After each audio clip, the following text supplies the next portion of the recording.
So what if, as a detective, you found a way to do your job, but play by the bad guy's rules? And what if that job paid way, way better than a detective's salary? Meet me a Raven, the thief who became a detective, who became a thief.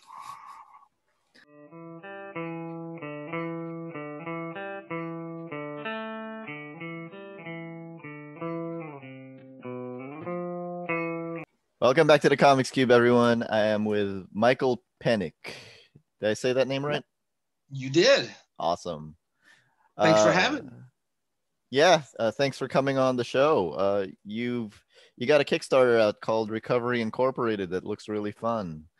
Before we get to that, though, can I ask you how you decided to make comics? How you got into comics as a fan, as an artist? I had random comics here and there when I was a kid, but it wasn't really something I was into that much. But when I was, I don't know, around 16 or so, a friend of mine named Peter took me to a comic book specialty store for the first time on a Friday afternoon. And I had never heard of these before. And we walked in, and I saw the wall full of comics, and like, I don't know, I was transported to another, realm of existence, and I was lost, and I don't know, it changed my life that day. My whole world changed. So I walked out of there with a bunch of Chris Claremont, Mark Silvestri X-Men, and Walt and Simon. The Simonsons X Factor. Walt Simonson, yeah, X Factors, and a whole bunch of other stuff, and that was it. I was done. I was sold. That was like, well, that's it. I was obsessed from there on. So was it the X-Men books that did it for you? Would you say? At the time, that was really it. I mean, I got other stuff too, but yeah, it was really Walt Simonson and Mark Silvestri and everything that was going on at that time. That, yeah, I couldn't get enough of that. And then when did you start picking up a pencil and decide you were going to draw these?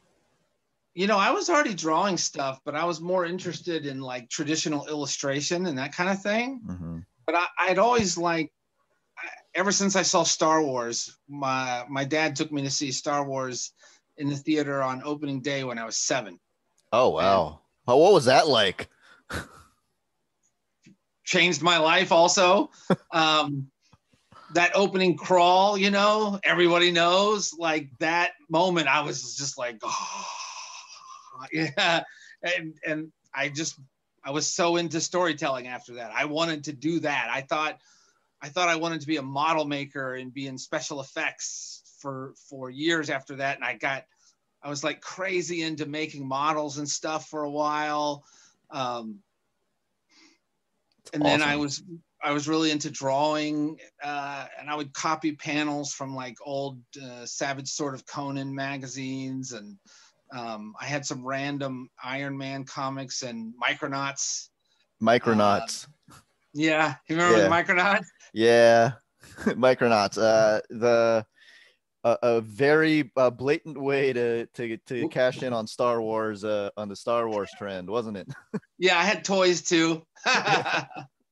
The cheaper ones, the smaller ones. I didn't get the big toys. Those are hard to get. So, but then I had gotten, I'd taken some art classes, the same kind of electives everybody takes, and I was kind of bored by that. But I got into a special, the high school I went to in Texas. I got into a special commercial art program.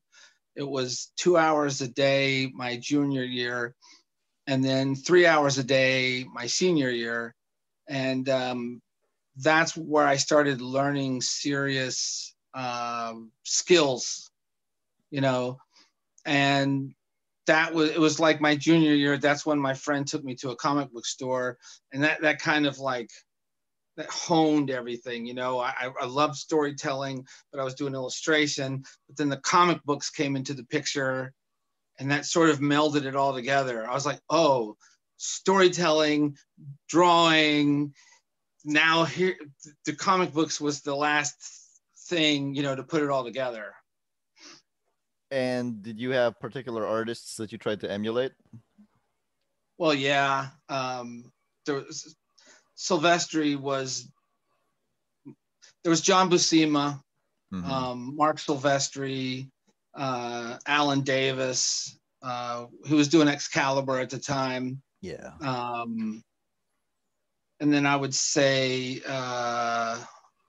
gosh, who else? All from the same type of school of art too, as well. Yeah, I guess. Yeah, yeah. There's so many. I mean, I loved Walt Simonson's work as well. Gee whiz. I really like John Romita Jr. as well. He was a huge influence at the time. And these guys continued to be a big influence, you know, for a lot of years to come. But there was always more. It was like a never-ending, you know, journey of discovery. When I went to art school for college, going to the comic book store every week was, you know, there's always new discoveries to be had.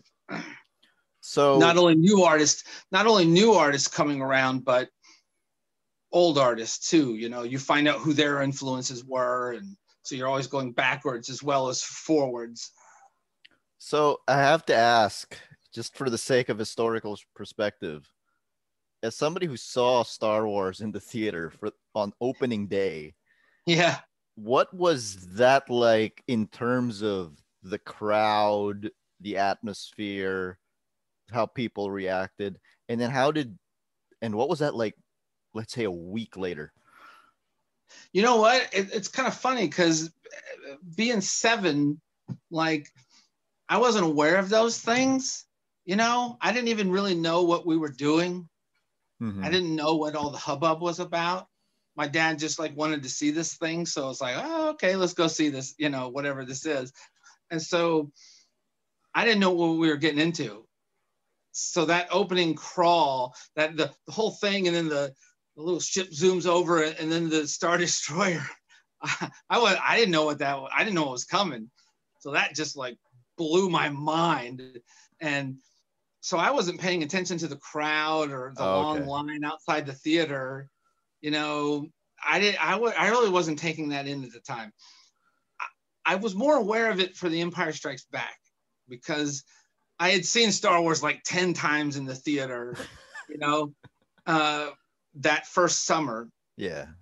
And nobody had VHSs, and there were, so you couldn't rent it. You couldn't, when it was gone from the theater, it was gone. You couldn't watch it. There was no way to watch it anymore. So you saw it as many times as you could in the theater. And then you went and you got the little trading cards with the bubble gum. You know, everyone would go to the 7-Eleven and get the trading cards, because that's the only way you could see images from the movie to try and relive it. And then it was gone. And then it came back the next summer. So we all like went crazy and went to see it as many times as we could again. And then it was gone again. And then you just had to wait. You had to wait from 78 to 1980. You know, we had to wait 2 years. 2 years. Yeah, for The Empire Strikes Back to come out. So like, I was going nuts, you know, waiting for The Empire Strikes Back to come out. So I was definitely more aware of it when Empire came out.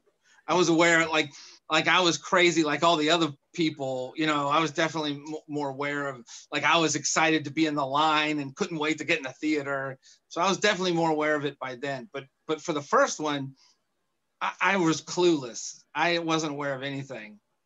And even when we got out of the theater, I just wanted to, like, can we see it again? Can we see it again? You know, I was just like hopping up and down, grabbing my dad. It sounds like, and of course, by the time Empire had shown up, you know, you had you probably had spoken about it to your friends so many times and Oh so yeah, we all much. went to see it together. Yeah. You And know, our dads would take turns shuffling all of us to the theater so they wouldn't have to see it, 10 times themselves. that's awesome. And Yeah. also, you mentioned Mark Silvestri. The funny thing is, I think if you ask, most people who were reading comics at the time, the people that they would normally mention or most frequently mention would be, Todd McFarlane, Jim Lee, the other contemporaries. I actually am with you. I think Mark Silvestri is probably the best artist out of all of them. Do you? Well, the funny thing is, when I discovered Mark Silvestri, Todd McFarlane and Jim Lee weren't on the scene yet. He was there before them. Yeah, that too. Yeah. Yeah, he had done a few other things before he got to X-Men. And then, but I didn't know that yet because I hadn't really discovered him until he was on Uncanny X-Men. But even then, even if McFarlane and Lee were around, they weren't prominent yet. Because I specifically remember when Jim Lee started to get big. I had seen him I remember him starting to get noticed. I remember seeing he did there was something else he did before Punisher. Because I remember taking notice of him on Punisher and being like, okay, this guy's pretty good. Like, I'm getting this. Like, I want to see, this is good. And then he went to X-Men after that. And like, he just blew up like a huge star, but like, when I was in college by that time. This was in high school, so I had never Lee wasn't on the radar, and maybe McFarlane was on the radar by then. I don't remember, but I got the McFarlane Spider-Mans and stuff when they came out, but they're more his style was definitely more cartoony and super exaggerated. Yeah, kind of thing. And while I think that's great, my personal style is, or what I'm personally drawn to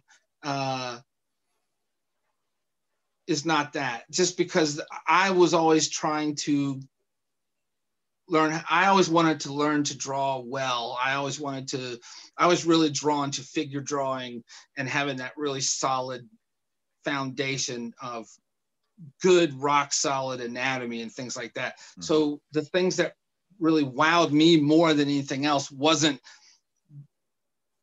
the more cartoony and exaggerated things. I really, like when I looked at John Buscema or Alan Davis or Mark Silvestri, what I saw was like, wow, the figure drawing skills on these guys, that's what blew my socks off the most. Yeah, I think the first time I saw Mark Silvestri's art, it was Wolverine on a motorcycle.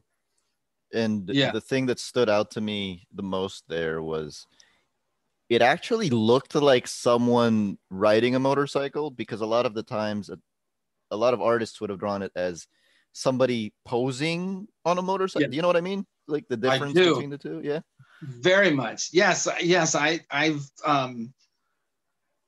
strive very hard to not have figures look like they're posing. Like it looks like you took a, figure and or your bodies look like they're just like different parts put together. From going to art school and having years and years of figure drawing classes, you try to get the natural rhythm of the body to come through your figure drawing so that your bodies feel like one whole figure and have fluid dynamic to them that real bodies have. And that's something that I admire when I see it in drawings, and that's what I try to get into my drawings. I can't say I always succeed, it takes real, certain amount of skill and talent to do that. So, but that's what I strive for. So at this point, do you still construct the body out of cylinders and cubes and stuff, or? When I draw, I for a while you do that because you're trying to get proportions correct. Mm-hmm. But when you've done it long enough, you kind of get that down so that it's just in your head and you can see when it's there or not there. And when you get past that, I really, I spent years trying to learn to emulate how Disney artists draw and Interesting, yeah. Disney artists like construct figures. I love the idea of the foundation way they learn is like, you should be able to animate a sack of flour, and you should be able to make like a sack of flour move and, believe that it's alive. And the way they construct figures is very similar to that. And so there's like a through line of motion in the body. And then you use that to show where the flexing and the bending of the torso is, also where the weight is being pushed. And that leads into where the limbs are going in the body, where the weight should be on the legs. So I use a method more like that so I start with a very simple kind of almost like a sack of flour when I'm constructing. So I start with the torso. Yeah. And Bern Hogarth, who was one of the founders of the School of Visual Arts in New York City, where I went to school, sort of teaches a method kind of like this as well, where you start with where the weight of the body is. So I always, same deal. I start with the torso, and then I do the limbs. I do my legs and arms, and then like the head of the body is always the last thing I put on the figure. That's interesting. So, yeah, it's different than the way a lot of guys draw. A lot of people draw. Yeah, most people draw it head down. Yeah. But to me, most of your mass is in your torso. Most of your weight is in your torso. So if you're bending over, right, and you're throwing your weight around, then your torso and your weight and how it's bending and moving is going to dictate where everything else in the body goes. Was that an adjustment for you? Like when you, I assume that when you started drawing when you were a kid, you were drawing from the head down. Yeah, I did, of course. Yeah. So was that an adjustment? That's kind of like that's kind of instinctually how everybody draws, because everybody looks at each other's face. That's how we interact and communicate as people, right? So it's kind of instinctual for everybody to start with the face and then go from there. In art school, it's like from my freshman year, that's kind of like how when you start doing gesture drawings, you just quick like 2-minute poses, you kind of have to starting with the torso really quickly, because with 2 minutes, if you're going to get the pose down, you kind of have to start with the main body area, and because if you don't, you're going to lose that you start like noodling the head, your 2 minutes is going to be gone really fast. You're going to have nothing to show for. So you start working on that big gesture of the body, and then you start throwing some limbs on there and the head. And so it kind of, after my first year in art school, I got kind of used to it, and then I just sort of built from there. I should give that info to some of the aspiring artists I know, because I think a lot of them I noticed they try drawing from the head down, and then the common complaint is they run out of space. Yeah, that's exactly, yes. So that's drawing from the torso. It's like when people make their signs and they start with the big letters, and then they run out of space and they're trying to cram the last letters in on the other side of the thing. You sort of have to plan, overall, like you got to make this fit. So if you do the big torso first, and you kind of, you know where it's going to fit. But that's the other, that's a wonderful thing you get with being able to draw digitally in the modern age, which I still like to. I work half digitally and half old school because I don't ever want to lose, the old abilities. But doing all your layouts and like pencils digitally is, boy, oh boy, it's a wonderful thing, because it's so easy to just cut things out and readjust and move it over a little bit, and resize it. The background's a different layer, so that hard to do on paper. Yeah, I notice you're wearing an artist's glove. Yeah.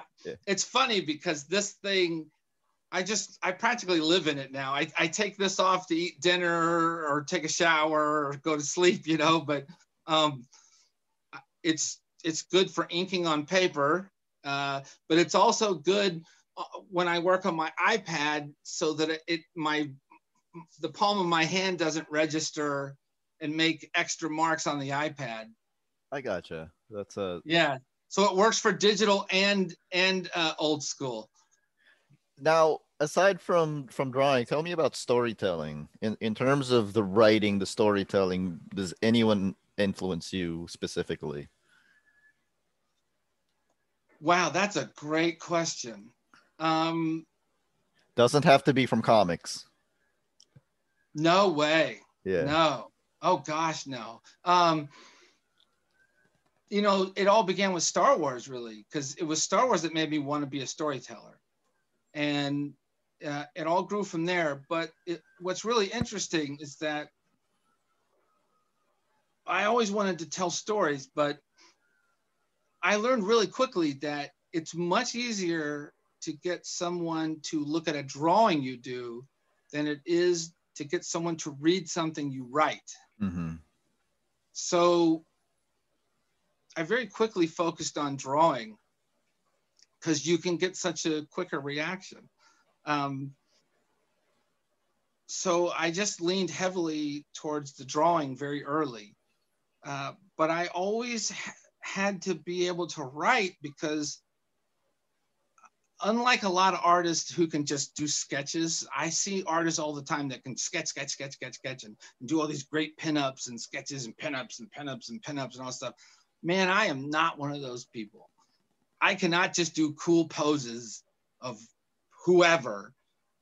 If I don't have some kind of story to tell, I think I'm the worst at doing just pinups and whatever. I just don't do that. My brain is not structured that way. I have to have a story to tell. Whatever pinup or anything I do, there has to be some kind of story or something in my mind to go with it. Or I'm lost. I'm clueless. I'm awful. I'm the worst at doing that kind of thing. So I was always telling stories, and always having to develop my writing skills. When I was in art school, we all had to take creative writing the first year, but then I took 2 years of screenwriting. And then in my senior year, I took a writing for comics class with Denny O'Neil. So wow. I was, that was awesome. So I was taking writing classes all 4 years through art school, because it was important to me. It was just as important to me as my art. And actually, when I graduated art school, all my friends went off and started their art careers, but I wasn't ready. All my writing teachers, all 4 years, said, if you want to be a great writer, you need life experience. So that really burrowed a hole in my head. And I felt like I had to do that. So when I graduated art school, I ran off and joined the Army. Oh, okay. I wanted. That's pretty extreme life experience to be proactively getting. Yeah, I called the recruiter and I said, I want the most physically and mentally challenging thing you have. Okay. And they said, okay. So I went in for I went in to be an airborne ranger. Wow. So I went to so I went into the infantry, and then you go straight from basic AIT to airborne school, and then ranger and doctrinal program, and then you would go to one of the 3 ranger battalions in the Army. But I got hurt during airborne school, so and I didn't heal in the allotted amount of time. So I went up for worldwide reassignment and did not get to go to the Ranger Battalion. So I went to the 101st Airborne instead, and I ended up going to the Middle East and getting to do a lot of scuba diving in the Red Sea, which was fantastic. And then to make up for not finishing airborne school, I started doing skydiving for fun once I got back from the Middle East. And then I wound up on the 101st Airborne Division Command Parachute Demonstration Team. So I got to be a professional skydiver for about a year and a half, where I got over 1,000 jumps doing that. So that ended up being even better. Adrenaline. Yeah. Yeah. So I got my life experience. I did do my infantry time. I did time on the line. I did, stuff. Speaking of life experience, that brings us to Recovery Incorporated. So I gotta ask, life experience. The main character of this one is Mia Raven, and she's a thief. How does your life experience translate over to the story you're writing? That's a good question. She is she's not really like me. We don't really have the same life experiences. But she's sort of influenced by a couple of characters that I really love. I really love La Femme Nikita, the Luc Besson film. Yeah. It came out in 1991, I think. Yeah. 90 or 91, but the original French film, that film blew my socks off. That was really the first time I had ever seen a tough, strong female protagonist, like that. Yeah. It's ahead of its time. Yes, it really was. And it's been done to death now, but I loved that character. I love seeing a beautiful woman who could believably, kick butt. No, but also we could still use more of those. But be fragile at the same time, And then in the late 90s, the Thomas Crown Affair remake. Okay.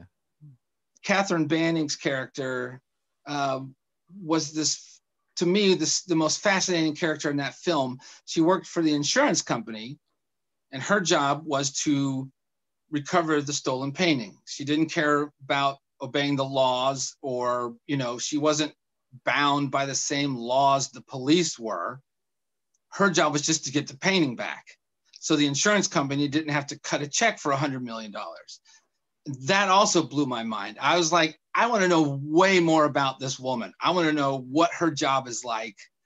I want to see more of her. I want to see a whole series about that woman. That's the coolest job I've ever heard of in my entire life.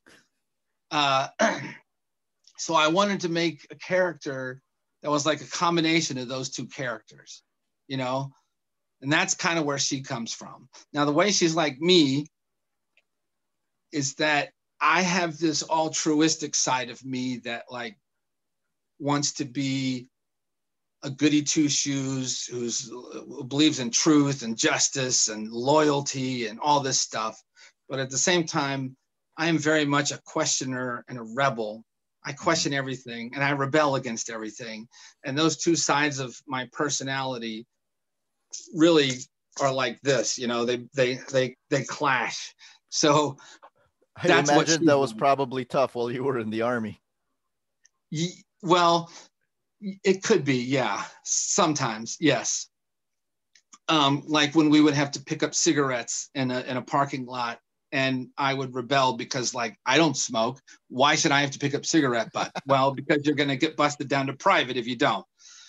Okay, I'm picking up cigarette butts.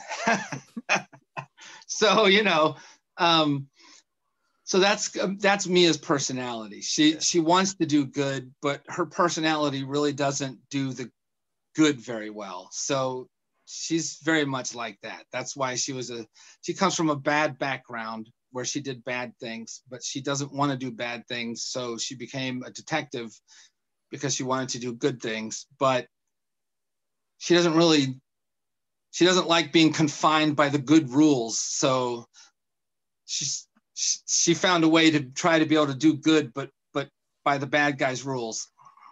When I do interviews for this channel, I take a clip and I put it in the beginning. The clip of the interview, put it in the beginning. So can you, for the sake of the beginning, which we'll then play again later, can you give the audience an elevator pitch for Recovery Incorporated? What if? Well, I could use like what I have in the beginning of my Kickstarter video. Yeah, so that's what fine. if? Okay, so what if, as a detective, you found a way to do your job, but play by the bad guys' rules? And what if that job paid way, way better than a detective's salary? Meet Mia Raven, the thief who became a detective, who became a thief. Sounds really fun. What you have a specific tone you're going for? Yeah, it's kind of a it definitely has like an Ocean's 10, Ocean's 11, Ocean's 12, Ocean's 13, kind of a fun kind of a vibe to it. But there's also going to be kind of a Jason Bourne undercurrent to that at the same time. So there's going to be a lot of fun, whippy, snappy elements to it. But it will be undercut by some serious action elements. You know, so it will switch back and forth between light and dark. She has a very dark past that is catching up to her. And she steals from people, and sometimes those people don't like being stolen from. So of course, sometimes, yeah, all the time. Do you have a set number of issues? Well, the first miniseries, Another Day at the Office, is going to be 4 issues. It's in the European format, so the pages are a little bigger, right? Bigger, square. So you get a little more storytelling per page than a typical American comic. So 24 pages of a European comic, you get a little more storytelling per page. And I think issues 2, 3, and 4 are going to have more than 24 pages per issue. It won't be more than 32, but it'll probably be definitely, I'd say probably at least 28 pages an issue for the other 3 issues. So it'll be a 4 issue story arc for this first one. And then I will try to keep it the same for the next set of story arcs. Hopefully there will be 4 or 5 story arcs total. Okay, so there is a finite and ending. I have an outline of where the whole thing's going. Oh, great. So I know where her whole story is going, And what that allows me to do is there's things in this first story arc that you won't see a payoff for 2 or 3 story arcs down the line. That's interesting. And yeah, I really like stories like that. So I'm not really the J.J. Abrams type of storyteller. I really don't like making it up as I go along. I hate that. I like to plan ahead because I love doing hints and teasers and Easter eggs and things that readers can enjoy. Like when they get later on, they'll be like, oh, wait, that's from back, in issue 2 or, issue 3, because I think that shows planning by the writers, and it shows that they've done their work. They've put the work in, they've planned ahead. It's impressive to me. I love stories like that. And I don't know, it's a whole nother level of enjoyment for the reader. I think that's what I like. It rewards rereading. Yeah, exactly. Yes, very much. Yes. Yeah, those are. Yeah, I like it in movies. I like it in comics. I like it in books. I like it everywhere. Yeah. Yeah, so that's great to hear. So anything that could potentially be popping up right now might just pay off few arcs down the line. Yes, absolutely. And what are the challenges for writing a female character, seeing as how you are not a female person? Exactly. Yeah. Well, the obvious challenge is making her not just come off like a guy in girl's clothing. Yeah. The challenge is making it sound like a convincing woman, to give her the correct kind of vulnerabilities that a woman would have, to give her the kind of interests that a woman has, to give her the things that she would care about, that a woman cares about. I'm married. I've been married for almost 19 years. So I have a wife that, can help me with those things. She can read my stuff and tell me when I'm full of baloney. So I have help, she can tell me when I'm on track and when I'm off track. That's good. But I tend to think that we're more alike than we are different. And if you treat a character with respect and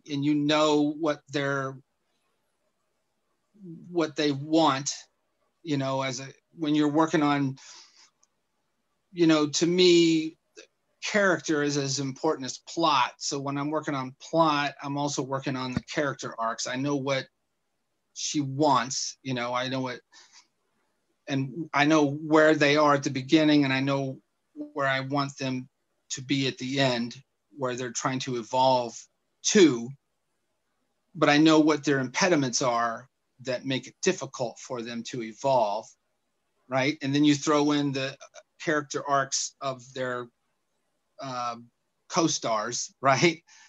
And you know how those dynamics play into one another. Mm-hmm. So, I try very hard to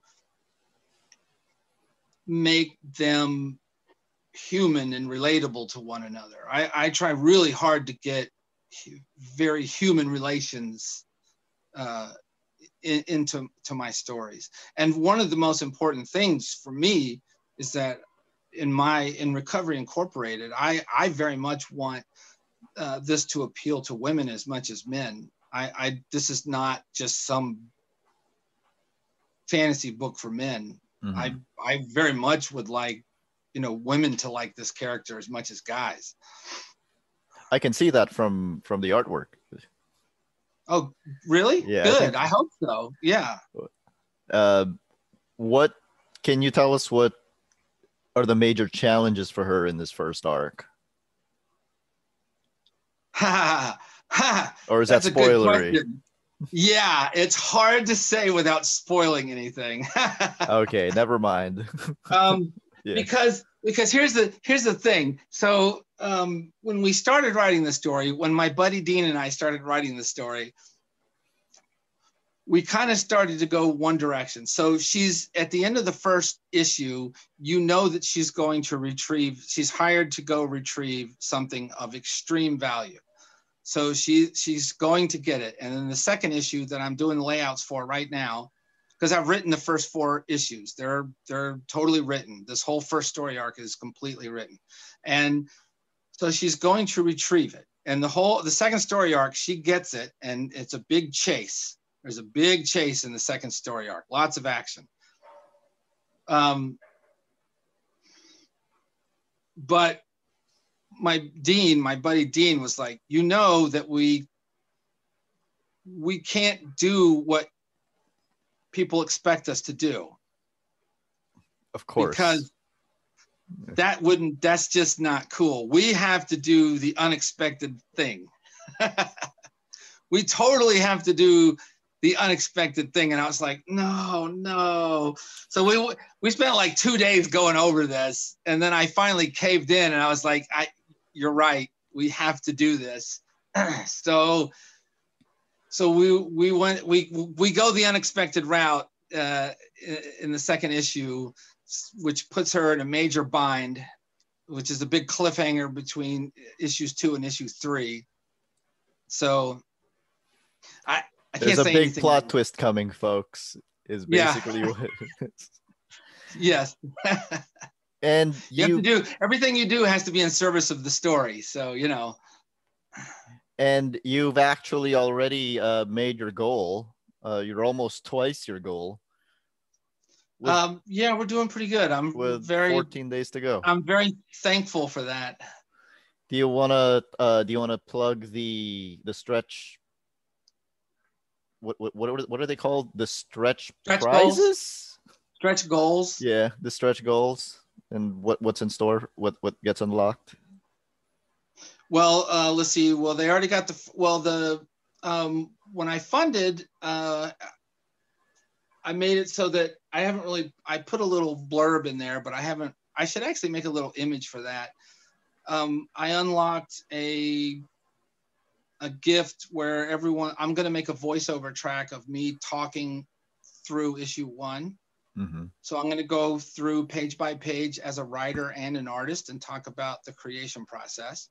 So everyone will be able to download a voice file, and then they can just flip through their copy of the comic with me as I talk about the creation process and what was involved in it.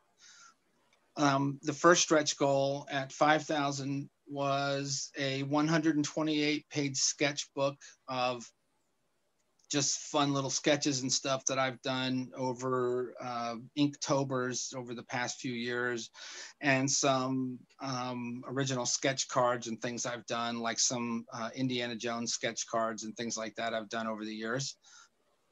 The $6,000 stretch goal, which it looks like we're getting somewhat close to. I feel pretty confident we'll make that. I hope we do. As a fanboy, I really want us to make the $6,000 stretch goal, because I'm going to upgrade everything in the comic. I'm going to use really nice, thick cover stock, and also I'm going to upgrade to a thicker interior paper stock. Mm-hmm. Because this comic is being printed at a 9 by 12 inch size. So it's going to be printed like European size, even though it's going to be it's going to be a floppy, but it's going to be 9 by 12 inches. So it's going to be big. So by using thick paper stock, it's going to be, it'll hold better. Even though technically it's a floppy, it's going to be nice and firm and solid. It's not going to be all flimsy in your hands. And I'm going to do a UV cover treatment spot. So, you know, part of each of the 3 covers will be shiny and the other part won't be shiny. So I think it's going to be really nice looking. It'll be a really nice high production comic. Awesome. And the inside paper is going to be matte. It's a really nice paper, but it's a matte finish. And then the outside will have like I said, the gloss treatment. But so it's going to be a nice looking book, I think. And I want, all the issues will be that size. And so I don't know. Hopefully it'll be a nice looking series. It's gonna look great. I'm already looking forward to it. Here's my last question. What is the biggest difference between working in comics and working in all of the other artistic fields that you've worked in? That's good. Well, having worked in film and in advertising and illustration, even motion graphics and interface design, I tend to work with lots of other people, and sometimes it's fun working with other people and being part of a team, things like that. You have to be able to work as a team and work with other people. And I have appreciated that over the years. I have worked in the comic book industry, working for other people. And when it comes to visual storytelling and writing and drawing stories, I'm not as good at working as a team.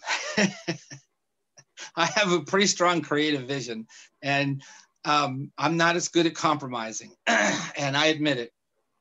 And for the editors that I've worked with in the past, I apologize.